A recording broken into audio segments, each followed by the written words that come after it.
Si no hemos tenido el privilegio de conocernos, mi nombre es Vidal Muñiz y el Señor me concede servir en una comunidad como First Baptist aquí en la ciudad de Pharr. Así es que es un privilegio verles, saludarles, tenerles y especialmente que hayan decidido ser parte de esta celebración en un día como este. Por las últimas 3 semanas, es la semana número 4, hemos estado conversando con ese tema de la iglesia, porque el mes de enero lo usamos como lo que tradicionalmente se le conoce State of the Union, que es el informe que se da o la visión de la iglesia hacia dónde vamos, quiénes somos y por qué existimos. Entonces, si han estado con nosotros, esta es semana número 4. Y ahorita voy a explicar las pinturas que están viendo ustedes aquí atrás de mí. Las hemos usado cada domingo y vamos a seguir usándolas un domingo más con respecto a lo que estamos haciendo. Si ustedes observan ahí en sus volantes, una vez más, haciendo referencia a los boletines que ustedes tienen, los valores de la iglesia los hemos impreso en la parte de abajo domingo tras domingo, que es el amar a Dios, el amar a otros y el amar al mundo. Estamos hablando del tercero esta mañana.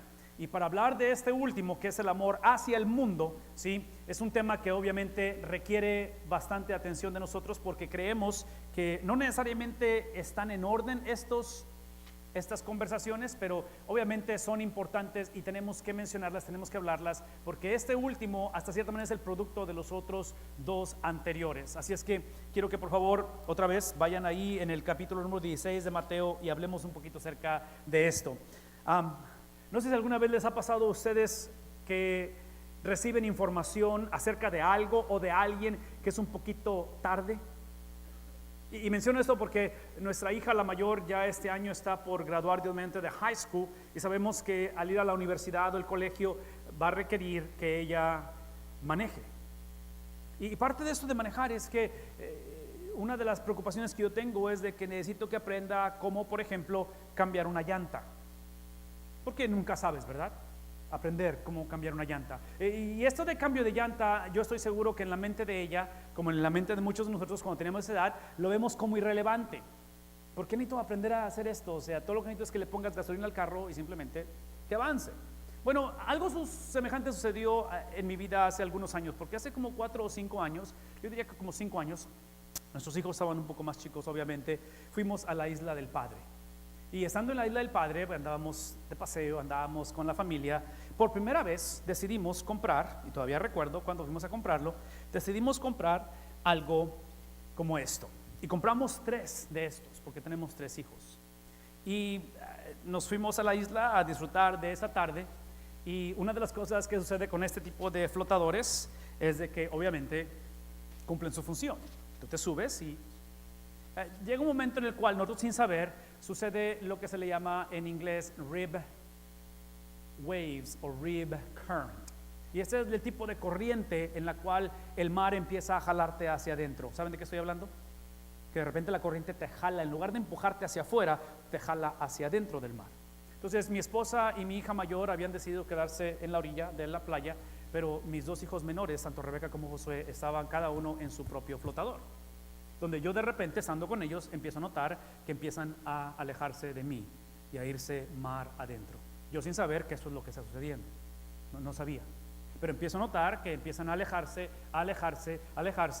Mi instinto como padre, obviamente, es ir tras de ellos, y empiezo a ir tras de ellos, y empiezo a ir tras de ellos, y cada vez batallo un poquito más en ir tras de ellos, y de repente me doy cuenta que ya no toco fondo. Al no tocar fondo, yo no traía nada de esto, yo simplemente andaba nadando. Cuando empiezo a sentir que no hay fondo ya, mi primer instinto fue voltear hacia atrás para ver la orilla de la playa, y me doy cuenta que tanto Areli como Saraí empiezan a hacerse más chiquititas, porque empecé a alejarme de ellas, obviamente. Entonces las figuras empiezan a reducirse. Es en ese momento que me doy cuenta que esto es un poquito más serio de lo que yo pensaba, porque ellos están en esta cosa, los 2, pero están yéndose mar adentro. Y el mar estaba un poquito picado, estaba un poquito embravecido el asunto, no era una cosa así tranquila, sino que había movimiento en el agua. Eso fue hace como 5 años de ello. Hace 2 años, Areli y yo fuimos otra vez a la isla, y esta vez fuimos para celebrar nuestro aniversario. Fuimos sin hijos, y estando en el hotel donde nos quedamos, descubro que el hotel tiene esto, que es un póster que te enseña qué hacer cuando existe el rip current. Cuando la corriente te está metiendo, lo que según esto, lo que dicen es que te dejes llevar por la corriente y eventualmente te va a sacar hacia los lados. Lo que no quieres hacer es nadar contra la corriente. ¿Quieres nadar hacia los lados? ¿O quieres nadar o métete, deja que te lleve la corriente y eventualmente te va a sacar? Bueno, hace 2 años cuando lo vi, yo vi esa cosa y dije, andas como 3 años tarde, compadre. Este papel me hubiera servido antes de que me pasa el incidente con mis hijos. A donde voy con esto es que, y eso es lo que vamos a hablar esta mañana, es que ese día descubrí, o ese día, ahora que veo hacia atrás la experiencia, descubrí la diferencia de algo que está en sus hojitas y quiero que veamos esta mañana. Y es la diferencia entre lo que podemos llamar ausencia de peligro. En inglés se usaría la palabra safety, seguridad, en el sentido de estar sin ausencia, sin riesgo, y la diferencia entre lo que es la seguridad.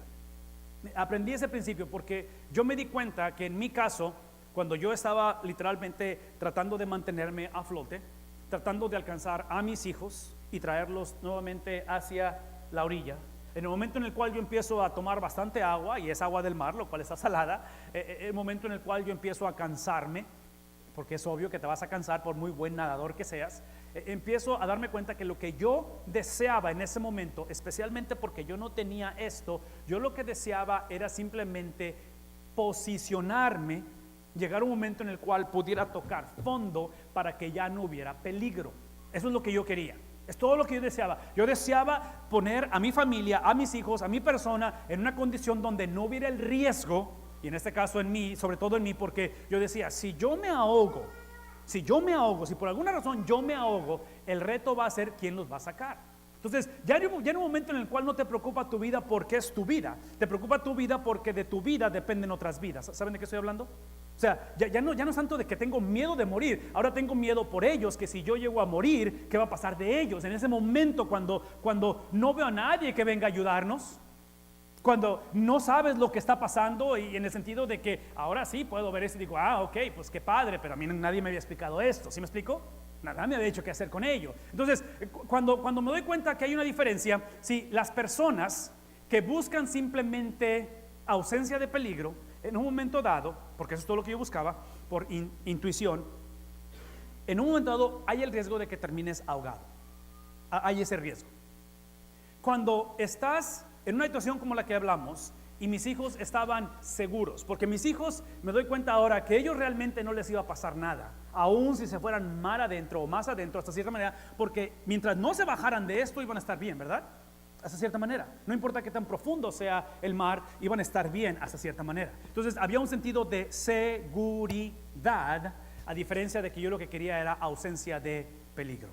Sí, cuando pensamos en la iglesia, de acuerdo a lo que hemos estado estudiando, Cristo no instituyó la iglesia, Cristo no afirmó, como vemos en el pasaje que estamos hablando, cuando le habla a Pedro y le dice, yo te digo que tú eres Pedro, y sobre esta afirmación que hiciste, ¿sí? Hablándole a Pedro, ahorita vamos a hablar de la afirmación, dice, yo edificaré.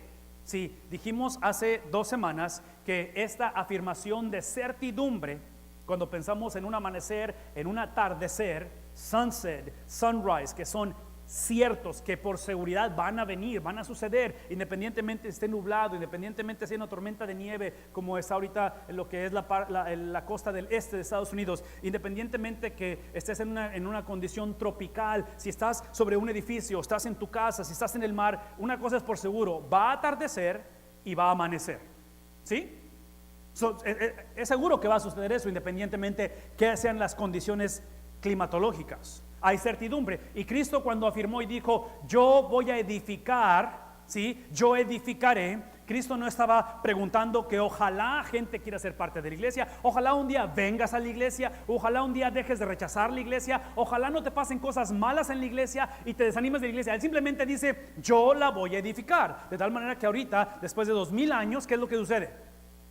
Aquí estamos, ¿verdad? Porque si Él lo afirmó, va a suceder. Entonces, cuando la iglesia vive basado en la seguridad de lo que Él afirmó, es el valor número 1. Dijimos que la adoración a Dios Adorar a Dios, glorificar a Dios, exaltar su persona, nos da la habilidad, dijimos hace 2 semanas, nos da la habilidad de creer las cosas que Él dijo, independientemente que tan embravecido esté el mar, independientemente que tan profunda sea en este caso el océano. Hay certidumbre por ello. Fue el valor número 1. Ahora, esta certidumbre, dijimos hace una semana, la semana pasada, produce algo hermoso. Produce la habilidad de creer en Él. Creemos en Él, no necesariamente porque nos va a sacar del problema. Y entre paréntesis, nada más para cuestión de aclarar la historia, aquí andan mis hijos, ¿ok? Aquí andamos, aquí estoy yo, nadie se me ahogó, nadie se fue, o sea, aquí estamos todos, ¿ok? Pero esta certidumbre lo que hace es que fortalece o establece de una manera inmovible ahora el segundo valor, que es el valor de una intimidad. Pero esa intimidad no es necesariamente entre Dios y nosotros, inclusive no es necesariamente entre Cristo, que Él dijo que le iba a construir, y la iglesia. Es la intimidad entre el Padre y el Hijo. Lo que el hombre necesita no es una mejor relación con Dios. El hombre necesita abrazar y entender que lo más importante es la relación entre el Padre y el Hijo, porque de la relación entre el Padre y el Hijo emana la iglesia. Si dijimos esto la semana pasada, la iglesia es simplemente un regalo que fluye de la relación entre el Padre y el Hijo. Y el Padre, dice la palabra de Dios, que Él ha entregado al Hijo aquellos que van a ser salvos. Y si tú eres salvo, si tú eres una persona que has entendido la certeza del Evangelio, si tú estás en este lugar sabiendo que aun cuando estás tal vez en un mar, o estás en un maremoto, o estás en una situación donde no tocas fondo y te estás cansando, ¿sí? La pregunta no es si Dios puede cambiar el océano a una alberquita. La pregunta no es si Dios puede controlar la marea y ponerte en una condición sin riesgo. La pregunta es si conoces al Dios que todo lo que Él ha prometido lo cumple, y Él te ha provisto de lo que llamamos seguridad. La promesa de Cristo al construir su iglesia, lo tienen en la pantalla, es que es su iglesia. Y esa palabra, su iglesia, o ese pronombre personal posesivo, mi iglesia, emana no simplemente porque Él desea una relación contigo, emana de la relación que tiene el Padre para con el Hijo, y a raíz de esa relación nos ha hecho a nosotros un regalo entre ellos dos. Ahora, el reto que yo les presenté la semana pasada es que ese regalo, si es verdad lo que estoy diciendo, eso nos hace a nosotros como individuos un regalo de unos para con otros.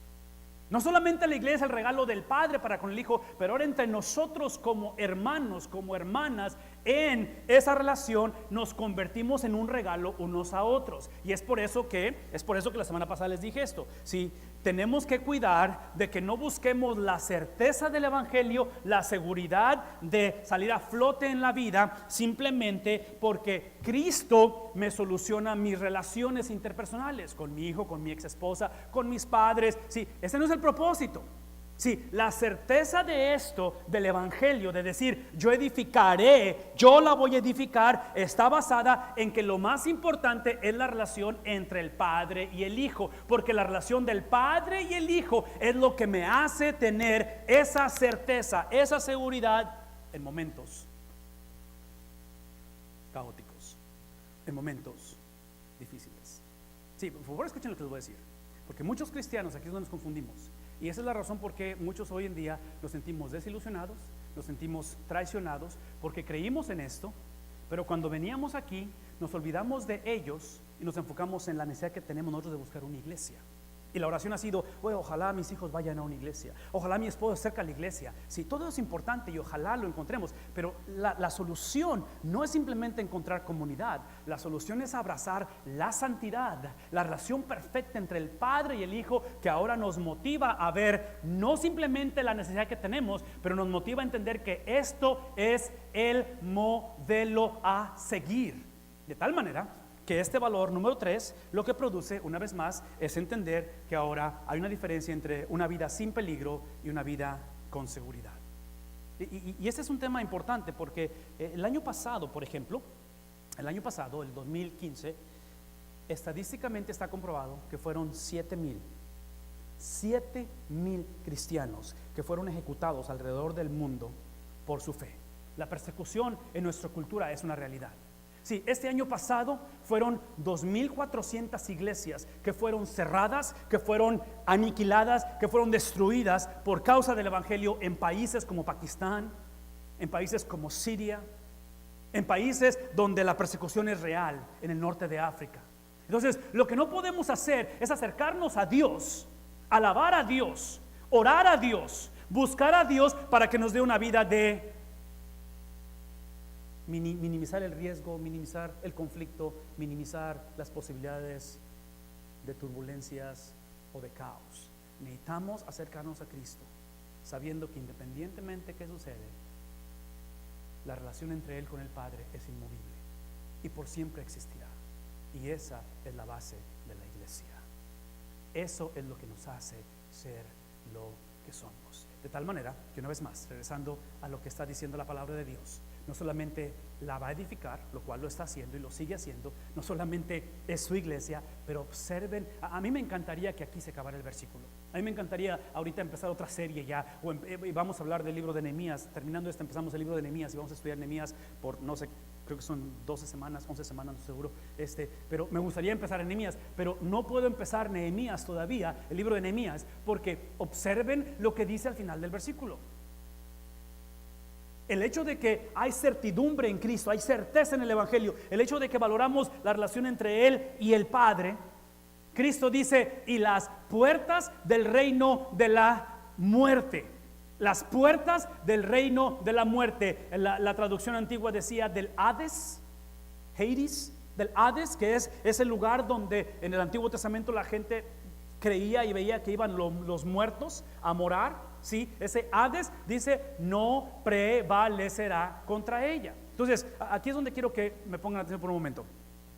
Una persona o una familia o una iglesia que su motor de arranque, su motor de empuje es simplemente una vida sin peligro, una vida que minimiza el conflicto, es la tipo de persona que lee este pasaje y piensa que el infierno, que Satanás, es literalmente aquel que está atacándonos, y decimos: es que la maldad está incrementando en el mundo, lo cual es cierto.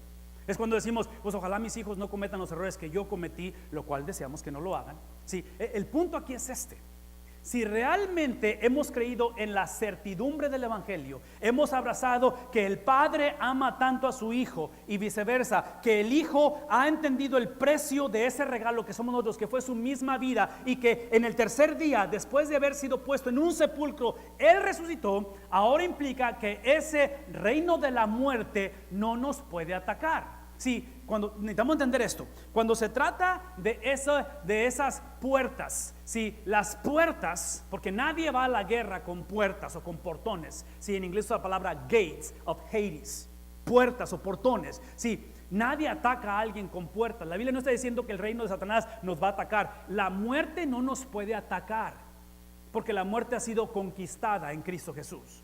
Pero lo que la muerte puede hacer, puede crear en nosotros, y por eso usa el lenguaje de, en este caso, de puertas con respecto al reino, es que si este banco representa a la iglesia, todo lo que este reino de la muerte puede hacer es literalmente, como lo que hacen los portones, es encarcelarnos o ponernos en un contexto donde nos detiene. Y tristemente mucha gente, y ahorita estoy pensando en mi experiencia en el agua, estando yo literalmente peleando por mis hijos, llega un momento en el cual sí me paraliza el temor de pensar que los voy a perder. Me paraliza el temor de yo ahogarme, obviamente, porque hay un momento en el cual estoy cansado, estoy tomando mucha agua y veo a mis hijos que no hay vuelta de regreso, o sea, empieza a movernos más y más hacia adentro. Entonces, una iglesia que se enfoca en vivir una vida sin problemas es una iglesia que el reino de la maldad, el reino de la muerte puede paralizarlos, puede simplemente encarcelarlos, y eso explica por qué muchos nosotros vivimos con esos temores, con ese encarcelamiento, donde literalmente lo que nos ha encarcelado no es necesariamente las tragedias, pero es el miedo de avanzar y tomar riesgos que necesitamos tomar en el nombre de Jesús. Entonces, acuérdense que esta cuestión de las puertas del Hades solamente existen para encarcelarnos. Ahora, una vez más, ese Hades es real, de tal manera que ese Hades dice la palabra de Dios, no va a prevalecer contra ella. La palabra prevalecer es que no tiene poder, solamente nos puede detener o nos puede en cierta manera poner el proceso un poquito más lento, pero al final tenemos que recordar esto, de que Cristo no ha muerto ni ha resucitado para promover o para proveer la ausencia de peligro, sino ha muerto literalmente para proveer seguridad. En otras palabras, lo que Cristo hizo por eso está hablando de que no va a prevalecer contra ella, es que Cristo no murió para que el peligro desapareciera. Cristo murió para que tuviéramos la seguridad en medio del peligro. Porque la pregunta fue esta para nosotros después de pasar este incidente bastante difícil. Como familia platicábamos Arely y yo y decíamos, ok, ¿regresamos a la isla? ¿Nos volvemos a meter? ¿Qué hacemos? ¿Nos vamos a meter al agua? ¿Qué hacemos con estos? ¿Los quemamos o los ponemos en un póster? Porque esto fue lo que nos salvó hasta cierta manera. ¿Sí? Ese es el recuerdo de algo, obviamente, con una historia positiva. Pero ustedes y yo sabemos que potencialmente este puede ser el recuerdo de algo trágico también, ¿verdad? Entonces, ¿qué haces con esto? Porque si Cristo no murió para que vivamos sin la necesidad de usarlo, Cristo murió para equipar a su iglesia y darle la habilidad de navegar las aguas turbulentas. Cristo murió para que podamos nosotros arriesgar nuestra vida. Ahora, esto que estamos hablando de arriesgar tiene sentido, y obviamente esto de arriesgar en nuestro contexto tiene que ver con el contexto de servicio, porque hay un riesgo muy grande en servir, ¿no es cierto? Cuando tú sirves a otros, en un contexto, en una cultura en la cual la gente se siente con ese sentir de que todos me deben de servir a mí, todos me deben a mí, yo pago para que la gente me sirva. Sí, aquí es donde quiero que pensemos esto por un momento, porque este señor Tom Hanks, que es uno de los artistas de renombre en nuestra generación, recientemente puso en película la historia verdadera de este abogado estadounidense en la ciudad de Nueva York. Estamos hablando de principios mediados del siglo pasado, cuando estaba en su apogeo la Guerra Fría, que se le llama, que es la invasión de los rusos con los alemanes, Segunda Guerra Mundial, Hitler y todo esto que está en los 1945-47 por ahí, es que está esto en su apogeo. Y existía el problema de espionaje, existía el problema de espías en ambos continentes para infiltrarse en los países. Y Estados Unidos descubre a un señor llamado Rudolph Abel, y lo descubre como un espía. Esa es historia verdadera, lo pueden buscar, no ahorita, cuando termine el culto. Y este señor llamado James Donovan, él es un abogado, y cuando el gobierno captura a este señor Rudolph, que es un espía ruso, lo captura, y cuando lo captura, entonces llaman a ese señor James para que venga a ser su abogado. Lo que no esperaban o lo que no sabían es que el gobierno de Estados Unidos es que cuando trajeron a ese señor James iba a llevar su caso hasta la Corte Suprema, porque aun cuando fue declarado culpable, este señor James está abogando y está diciendo, hey, no lo ejecutemos. Y la razón que no debemos de ejecutarlo es porque potencialmente, posiblemente, porque Estados Unidos estaba involucrado en la guerra en Alemania, es cuando construyeron el muro de Berlín y todo lo que ustedes saben de la historia. Dice este señor, podemos potencialmente usarlo como una oportunidad para un intercambio en este caso, de lo que se llama prisioneros de guerra o prisionero a raíz de lo que están haciendo. La historia continúa y eventualmente un piloto del militar de Estados Unidos que estaba tomando fotografías en el aire a escondidas como espía, es derrumbado el avión y este piloto estadounidense cae en prisión por los rusos. Y ahora el gobierno de Estados Unidos está pidiendo lo que este señor Donovan había dicho al principio y quería un intercambio. Por eso es que la película se le llama Bridge of Spies, porque él ahora lo van a mandar a este abogado, lo van a mandar a Alemania, en el centro donde está la cosa increíblemente, el caos es grande, y lo van a mandar para que él vaya y negocie con el gobierno alemán y especialmente con los rusos el intercambio. El intercambio se lleva a cabo, ustedes estudian eso, más adelante ese señor se va a convertir en un negociador internacional donde saca aproximadamente 9,000 y cacho de personas en negociaciones con Cuba, con Fidel Castro. Y estamos hablando de hace algunas décadas. Ese señor murió apenas en el 1970 y no sé qué tanto. En fin, el punto es este. El punto es que el señor se convierte en un experto de negociación. Escuchen lo que les voy a decir, porque para allá vamos con esto. Toda iglesia que se dedica a buscar la ausencia de peligro en lugar de seguridad es la iglesia que va a caer en el error de pensar que en este mundo, en el mundo invisible, en el mundo sobrenatural, hay un dualismo.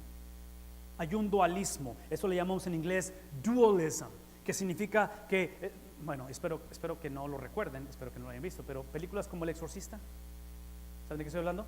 Y todas las películas de terror que hay hoy en día, sí, en El Exorcista, por lo que me cuentan, yo no la he visto, por lo que me cuentan, pero es básicamente una persona endemoniada o poseída, donde entra un líder espiritual, un sacerdote, un pastor, lo que sea, entra y empieza la diversión, ¿verdad? El exorcismo. Ok, escuchen lo que les voy a decir. Bíblicamente no existe eso en el sentido de que Dios y Satanás están peleando a ver quién gana aquí. Sí, esto lo hemos dicho muchas de las veces. No existe tal batalla. La batalla es entre Satanás y nuestra mente, Satanás y el corazón del hombre. ¿Sí me explico? En otras palabras, aquí es el punto, se lo he dicho muchas veces. Nosotros no peleamos hacia una victoria, peleamos desde una victoria. ¿Por qué? Porque hace 2000 años, ¿qué pasó con Cristo? Él venció la muerte. ¿Sí ven la diferencia? Entonces Hollywood presenta esta batalla que supuestamente existe entre bien y el mal, como si Cristo fuese un negociador, como ese señor James en la película. Como que si él estuviera negociando la vida de nosotros, como que si Cristo estuviera negociando con el enemigo que nuestros hijos vengan al evangelio, como si Cristo estuviera negociando que el hombre o el padre de familia venga a Cristo. Escuchen lo que les voy a decir. Cristo no negocia cosas. Cristo no es un negociador. Sí, por eso en sus hojitas quiero que pongan esto, porque Cristo no sabe negociar. Nosotros, toda persona cristiana es un regalo entre el Padre y el Hijo. Cuando el Padre escoge a alguien, esa persona va a ser salva. Simplemente, no hay negociación que hacer.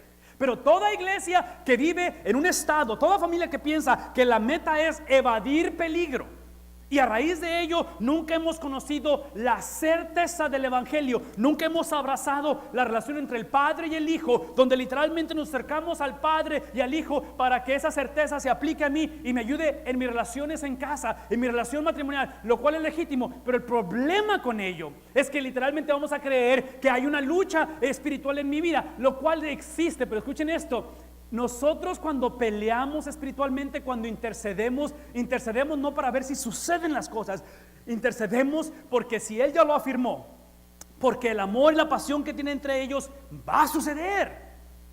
Toda oración que va en relación o basada en lo que Él dijo, toda oración que está basada en la esencia de lo que ellos son, va a suceder. Dios contesta las oraciones de acuerdo a su voluntad. Escúcheme. Dios nunca afirmó una vida sin peligro. Dios afirmó una vida segura. De tal manera que el misionero africano dijo: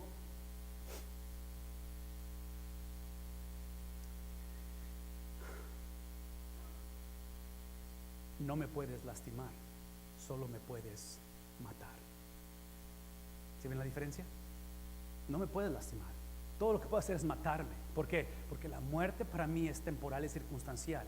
Entonces, esta mañana, conforme pensamos en esta experiencia, quiero que abracemos esta seguridad. Sí, toda persona que abraza la seguridad y tiene seguridad en Cristo es una persona que tiene que recordar principios importantes. Y aquí es donde vamos a concluir nuestro culto. Una parte que no les he comentado de la historia es que cuando otra vez mar adentro, mis hijos, yo batallando, tragando mucha agua, no saber qué hacer, de repente, detrás de mí, escucho una voz que yo calculo de unos 8 o 9 años de edad, femenina, y dice la niña: ayúdame. En ese momento yo estoy con mis 2 hijos, y aquí tengo a mis 2 hijos enfrente de mí, tratando de llevarlos otra vez de regreso. a mi espalda está la gente y atrás de mí escucho una voz de una niña, en la cual cuando yo volteo a ver, veo una niña detrás de mí que la había jalado la corriente. Yo no la había visto porque yo estaba enfocado con mis hijos, pero está detrás de mí y el problema es que ella no trae nada, no trae salvavidas, no trae esto, no, está como yo. Entonces, en ese momento, obviamente, mi preocupación completamente cambia ahora. ¿Sí me explico? Porque al principio yo buscaba simplemente evitar el peligro. Después me doy cuenta que mis hijos van a estar bien mientras no se bajen de este flotador. Pero en ese momento recordé y en ese momento me doy cuenta que por puro instinto humano, obviamente ahora hay que salvar a esta niña, ¿verdad? El problema es que yo no traigo flotador y para yo salvarla, ¿cómo le hago? Si yo estoy cansado, ya traigo bastante agua en mi estómago, ¿cómo le hago? Sí, en ese momento sucedió algo que como nación vergonzosamente nos hemos olvidado. ¿Sabían ustedes que esta semana que acaba de terminar se celebró el 43 aniversario de la legalización de qué? ¿Alguien sabe? Del aborto. Como nación hemos asesinado 57 millones de seres humanos que literalmente han clamado desde el vientre de sus madres y han dicho: ayúdame, ayúdame, ayúdame, ayúdame. Yo no sé cómo sucedió esto, porque otra vez fue instinto, pero hay un momento en el cual tomo a la niña y la llevo para que se agarre de esto. Y obviamente mi preocupación era que la niña fuera a voltear esto o tumbe y creo que era Rebeca, no recuerdo de quién se agarró, pero eventualmente podemos salir de todo esto. Pero este deseo de ayudar, este deseo de que en tu mente tú sabes que es una vida, independientemente en quién sea esa persona, de que hay un valor simplemente porque fuiste creada, porque Dios literalmente, Jesús literalmente pronunció tu nombre, y aun cuando se usó a tu papá y a tu mamá, tú eres el producto de que su voluntad te trajo a este mundo, ¿verdad? Y que cuando tú naciste, sí, eres la imagen viva de la relación perfecta entre el Padre y el Hijo. De que no simplemente fuiste una casualidad, sí, hay algo intrínseco en nosotros que nos dice: esta vida vale. Entonces, cuando el cristiano entiende, cuando la iglesia entiende que fuimos creados para simplemente no evitar peligro, pero tener seguridad, esta seguridad existe para ayudar a otros. Existe porque hay un mundo que está diciendo: ayúdame, ayúdame, ayúdame. El problema obviamente es que cuando la iglesia está como yo en la historia y no tenemos en qué apoyarnos, cuando es literalmente puro instinto o puro esfuerzo humano, cuando la iglesia piensa que va a salir adelante porque es innovadora, porque tiene dinero, porque tiene mucho talento, sí, literalmente el mundo nos ve y dice: este no me puede ayudar, este está hundiendo. Pero cuando la iglesia empieza a ver la seguridad de la afirmación de lo que Él dijo, la seguridad de lo que el Padre con el Hijo son, lo que nos hace pensar esta mañana. Are you guys ready for me, Hector? Carla. Lo que nos hace pensar esta mañana es simplemente entender y es llevar a cabo de que este esfuerzo que estamos invitando a que todos hagamos como iglesia de servicio hacia un mundo que está pidiendo la ayuda del Padre. Just come over, you guys, right here in the very middle. Es la impresión, es el entendimiento, algo de una corriente, de una fuerza que hasta cierta manera es invisible al ojo humano. La seguridad que Cristo nos ha dado en un mundo donde hay 7,000 cristianos que han sido ejecutados el año pasado, iglesias que están siendo destruidas, es como esa fuerza que está, no sé si los han visto, pero esa fuerza que está por debajo del agua y que eventualmente sale esos nacimientos de agua que el ojo humano no puede contemplar. Sí, menciono todo esto porque la niña que sacamos en esa ocasión del mar, cuando yo reaccioné de todo esto, ya finalmente salimos de todo eso, y reacciono y lo veo y pienso poner sentido en la historia, volteo y la niña, sabrá Dios quién sea la niña, no sé quién sea la niña, no sé dónde está, no sé cómo se llama, nunca vino a darnos las gracias, nadie vino a hablar con nosotros, simplemente desapareció del mapa, lo cual no hay ningún problema. Pero menciono todo esto porque el servicio que estamos hablando, esta actitud de servicio, es algo que está por debajo, que a lo mejor sí no se alcanza a ver, pero literalmente es una fuerza imparable cuando vivimos una vida de servicio, cuando entendemos que la seguridad que Dios nos ha dado, ya sea en salvación, ya sea en redención, ya sea en restauración, existe para bendecir a otros. El reto es que muchas veces no se va a ver. Muchas veces no nos va a tocar ver la recompensa de ellos en este mundo. Así es que esta mañana yo simplemente quiero invitarles a que tomemos una decisión de dejar de estar moviéndonos o buscando a Dios para que nos dé una vida sin peligro, sin riesgos. Que literalmente esta mañana pidamos perdón, porque nuestro espíritu fue creado para tomar aventuras, fue creado para lanzarnos a un mundo que está quebrantado.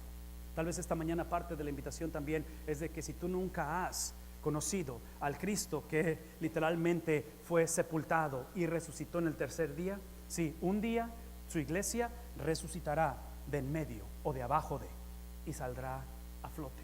Y quiero que seas parte de ello. Quiero que esta mañana conozcas de ese poder, de ese amor, a través de una vida de servicio.